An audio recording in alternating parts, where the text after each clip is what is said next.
y'all. 911 is a joke. 911 is a joke.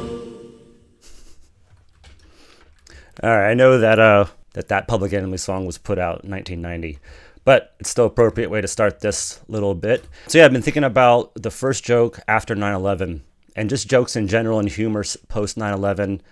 And then there was quite a lot of clips online that I found that I wanted to put together and share with you.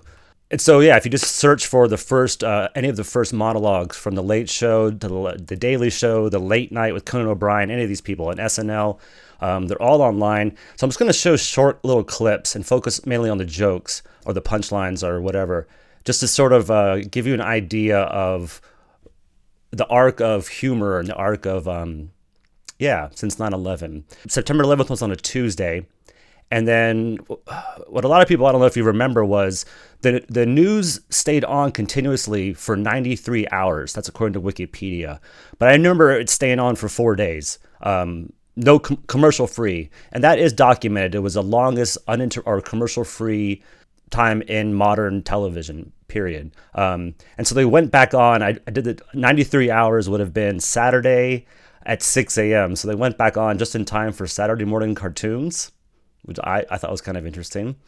And then The Late Show with David Letterman came on or recorded the following Monday.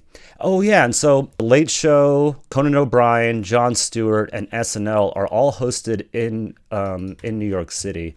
So yeah, there is where it was the World Trade Center. And then David Letterman, Jon Stewart, The Daily Show. They're all about, I think it was 4 miles away. Conan O'Brien and, so Gilbert Godfrey, which is performed at the New York Friars Club. So let's just play the first clip with David Letterman. And you'll see the kind of just the tension. And I think he might even talk about it. But here, this is his first joke. Watching all of this, I wasn't sure that I should be doing a television show because for 20 years we've been in the city making fun of everything, making fun of the city, making fun of my hair, making fun of Paul, so... Oh, poor Paul doesn't have any hair.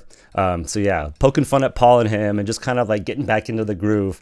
I thought it was kind of neat. A little while later, he comes back with a joke at Regis Philbin, his first guest. And I have one more thing to say, and then thank God Regis is here, so we have something to make fun of.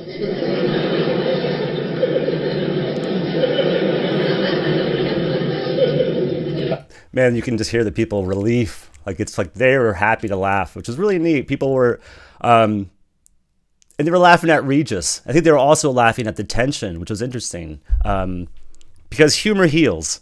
And I think as long as you're on the right side, and as long as, it's just interesting in doing this research. One of the obvious words is in humor is a punchline, and punching means, literally you're punching at someone or hurting someone. Maybe it's just an idea you're punching at. And there's also another term in comedy called punching up. And that might work in a lot of other realms, but that's where I've heard about it, in that you want to make fun of someone that's above you and not make fun of someone below you. So don't pick on homeless people if you have a home. And that kind of gets into maybe, hate speech. Obviously, don't pick on genders or religions and all that stuff. And certainly around 9/11, I think people were, that's when sort of all the anti-Muslim stuff started, and that's hate speech. And so maybe people were afraid of making any kind of jokes. So next up was Conan O'Brien, and he starts off with a joke about himself, and then about the city, and let me see. I make a living acting like an ass, generally, and for those of you who've seen the show, you know that that's sadly true, and... Oof, I barely got a laugh, but he's making fun of himself and kind of saying, hey, this show is about having a good time and just laughing and having fun. And then a little while later, he talks about just where he's from and the city. And this city still has so much. It's an amazing city. I'm not from here, I'm from Boston. I grew up fearing this city. I grew up, frankly, hating this city. So I got a bigger laugh. I thought that was kind of cool that, he said he hated the city, this Boston, New York thing. Because, man, people had some New York pride after 9/11. And then it takes a little bit of a turn. So he invites a guest from 60 Minutes, Steve Croft, and he kind of just, he's improvising. I don't think either one of those jokes were necessarily written. But when he starts talking to Steve Croft, they get into a really weird territory pretty quickly. I think all of us really want a bad guy right now. If we, for example, were to be able to blow him up right now, he's gone, he's just a beard, that's all that's left. Would we, after that, it's a great image right now for a lot of us, but... Right there, it's really cool how he reacts to the audience. He's just like, man, that's a great image for a lot of us. The idea of killing someone or just there being a beard, and also, man, he starts off with wanting a bad guy, wanting someone to punch at, to make a joke at. So yeah, he goes on I got to play the rest of it. Given the choice of killing him or not killing him, I'd kill him. Yeah. It's a weird new game show. Right. That's what it's become. It's like, you can kill Osama bin Laden or choose what's behind this curtain. That's funny that he mentions game show, or turns it into a game show, and kind of admits how sick it is to talk about killing someone. But that's the feeling in the air. All right, moving on to Daily Show with Jon Stewart. It would have been Thursday, September 20th, so the end of the following week. Just remember those first 4 days was strictly news. So Daily Show, and he comes in with a talking about game shows. Jon Stewart comes in with a game show. Here we go. Everyone's checked in already. I know we're late. I'm sure we're getting in right under the wire before the cast of Survivor offers their insight into what to do in these situations. They said to get back to work. So yeah, that wasn't the best joke. It kind of went over stale. And he may have gone on to make more, but it actually seemed like they may have written that joke. Even though I know a lot of his monologues are prepared.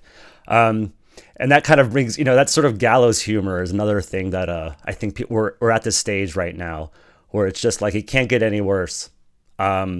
So, but also just making sure they're making fun of themselves.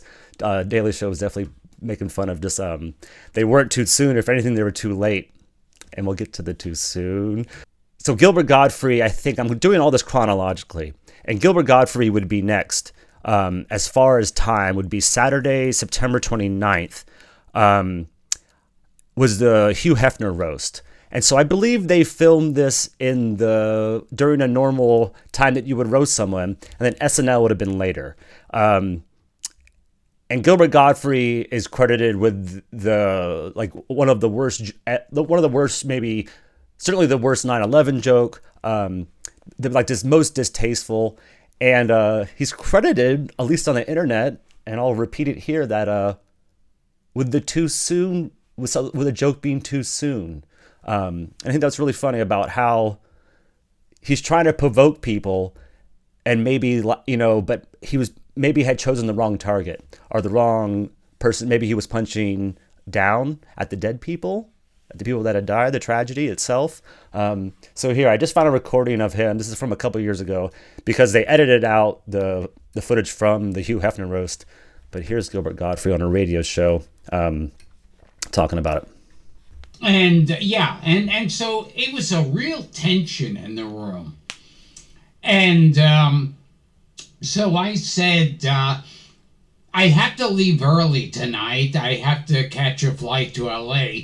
I couldn't get a direct flight. We have to make a stop at the Empire State Building. Ooh, boy. 3 weeks after 9/11. Wow. So yeah, they say 3 weeks. I think it's week or 2.5 weeks. Anyways, and he got booed, but he came back and he saved it. He's still alive. So I think it's kind of funny now in hindsight. But it's also, I don't know. I'd like to know more I would like to know if that really was the creation of Too Soon, the Too Soon kind of movement, and and who's he making fun of, or why is it funny and why is it not funny? I definitely know. I like things that are not funny. So later on that night, Saturday Night Live went back on the air for the first time. They were scheduled to start their season on Saturday, September 29th anyways.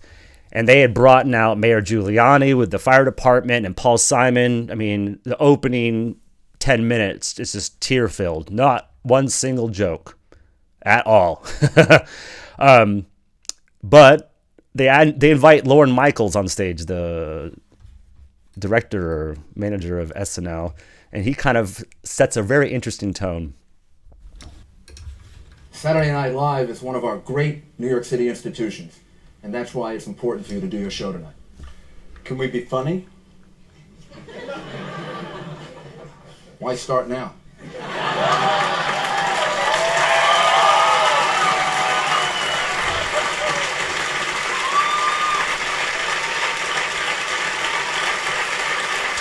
Yeah, so I thought that was really interesting. Can we be funny? I think that might be. It was definitely scripted, and I thought it was funny, but very safe, you know. And so they're poking fun at SNL not being funny, but also they struck a chord in that people didn't want to laugh at that point. They were just like, anything didn't feel right. But like I said, humor heals as long as you're punching up and the joke is on someone else and not you. And shortly thereafter, SNL got right back into it, and man, they played some George Bush stuff, which Will Ferrell is George Bush, and this was October 6th, so wow, a week later, 1 week later, they fired back with another SNL or another 9/11 skit. Good evening, America. I'd like to address my remarks tonight to Mr. Osama bin Laden. Buddy, you screwed up big time. Listen to the.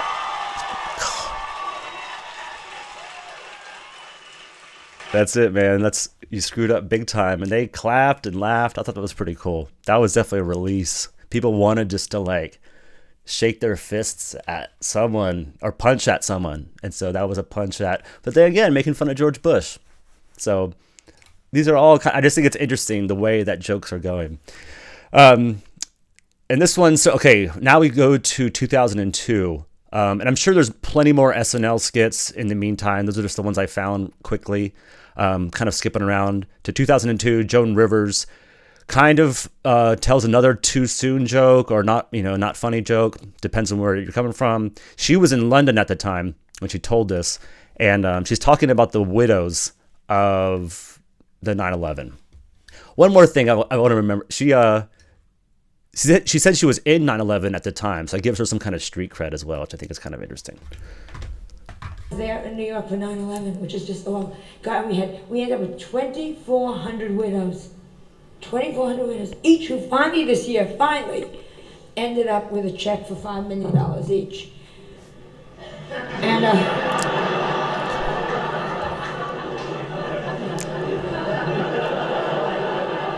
And then she basically goes on to say, what would you rather have? over 6 years.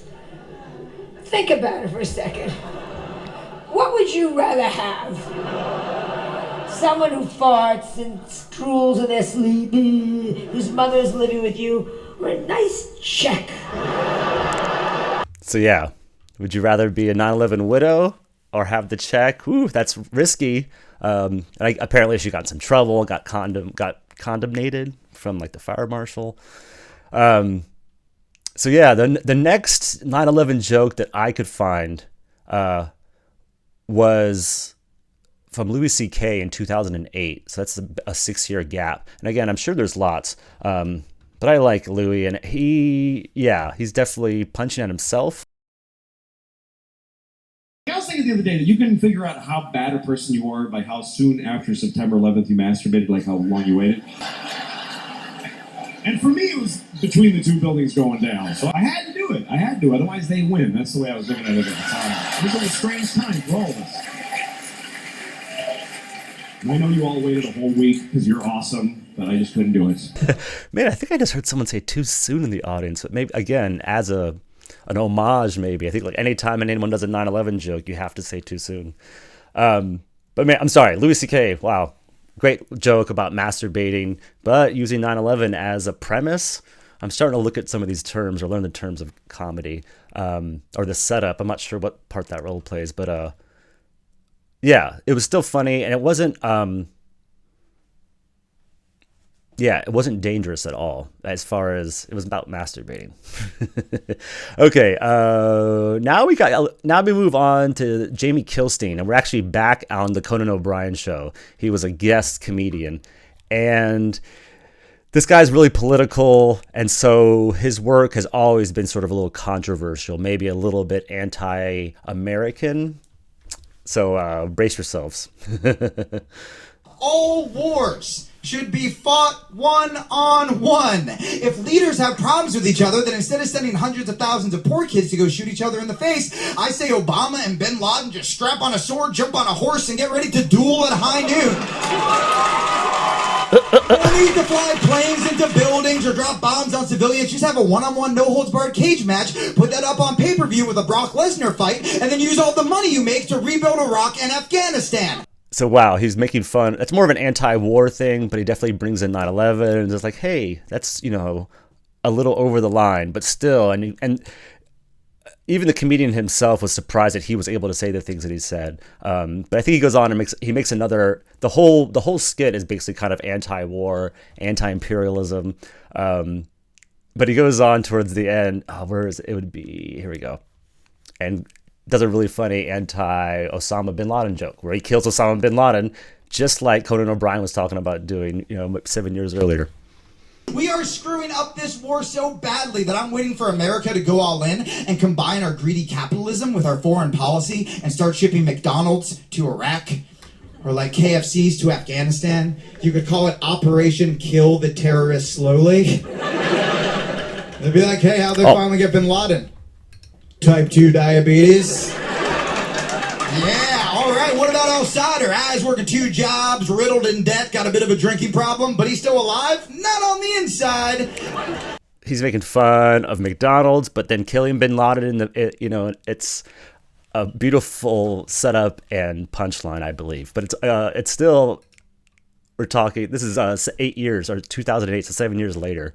And then, I'm sorry, this is 2011. CK was 8. And then Osama bin Laden was killed a couple months later in May. So all these jokes about killing him were very timely. The next would be Norm Macdonald, this would be considered maybe a not funny joke. I'll let you decide. Hey, for the 9th consecutive year, Nick, JetBlue Airline ranked first for satisfaction among all North American airlines. But you know what ranked least in satisfaction? 9/11 Airlines. What a terrible name for an airline. It reminds me of that tragedy. Oh, 9/11. Yeah. Jeez. So yeah, even the guest, Nick, was didn't want to laugh at that. So anyways, I think he said that, if you look online, that it says that joke was edited from his live broadcast or the DVD or YouTube. So that's one of the reasons that it showed up on my list. And then we're wrapping it up here. We're 2014, Chris Rock back on SNL. Starts to poke fun at the Freedom Towers. Now, that should change the name from the Freedom Tower to the Never Going In There Tower. Because I'm never going in there. There is no circumstance that will ever get me in that building. Are you kidding me?